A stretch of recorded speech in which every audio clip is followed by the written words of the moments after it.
Benvenuto nell'episodio 24 del podcast Quaderno Rosso. Il pane in Sardegna è un simbolo, è un messaggio fatto di farina. Infatti per ogni periodo dell'anno e per ogni evento importante della vita esiste un pane tipico, chiamato anche pane cerimoniale. Pensate che esiste anche un museo dedicato al pane. Questo sabato la scuola ha organizzato un laboratorio speciale con una panettiera del quartiere storico di Cagliari. Non faranno un pane qualsiasi, ma dato che tra qualche settimana arriverà la Pasqua, prepareranno il pane tipico delle feste pasquali, quello decorato con l'uovo al centro. Chiara non ha mai visto un pane così e non sa ancora che cosa imparerà oggi, ma sicuramente imparerà qualcosa che non può trovare da altre parti. Il laboratorio è piccolo, profuma di lievito e legno. Sui tavoli ci sono ciotole di farina, acqua tiepida, lievito madre e uova fresche. Ad accoglierli c'è signora Teresa, una piccola donna anziana che ancora lavora ogni giorno nel panificio della sua famiglia. Sua mamma era panettiera e così sua nonna e tutte le donne della sua famiglia portano avanti questa tradizione del pane. Oggi facciamo il cocoi con sou dice. In italiano il pane con l'uovo, il pane tipico di Pasqua. Chiara ripete mentalmente la parola cocoi, cocoi, cocoi. Le piace questo suono, è rotondo e morbido, è sardo, non è italiano. La farina cade sul tavolo come neve silenziosa. Teresa aggiunge acqua, lievito. Adesso impastiamo, dice. Chiara mette le mani dentro. All'inizio l'impasto è un po' appiccicoso, si appiccica a tutte le dita, è difficile da gestire. Poi pian piano Teresa aggiunge della farina e diventa più facile. Teresa dice: sapete cosa significa buono come il pane? Tutti sorridono.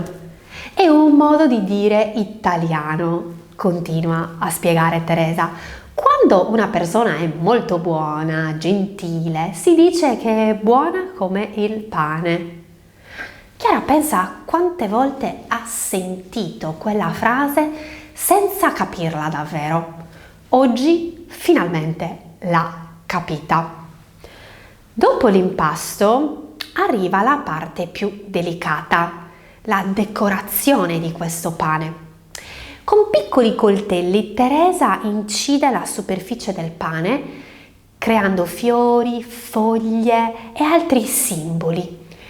Poi prende un uovo sodo e lo appoggia al centro di questo pane, che è una corona ormai. L'uovo è simbolo di vita, di un inizio nuovo. Teresa poi avvolge quest'uovo con altro pane e lo fissa bene nel centro. Tutti sono in silenzio. Non è solo una tecnica, è un gesto che ha tanto significato. Teresa continua a spiegare: questo pane non si faceva solo per mangiarlo, continua. Si regalava, si portava in chiesa per farlo benedire, si condivideva. Il giorno di Pasqua lo mettiamo al centro del tavolo come un simbolo, una decorazione.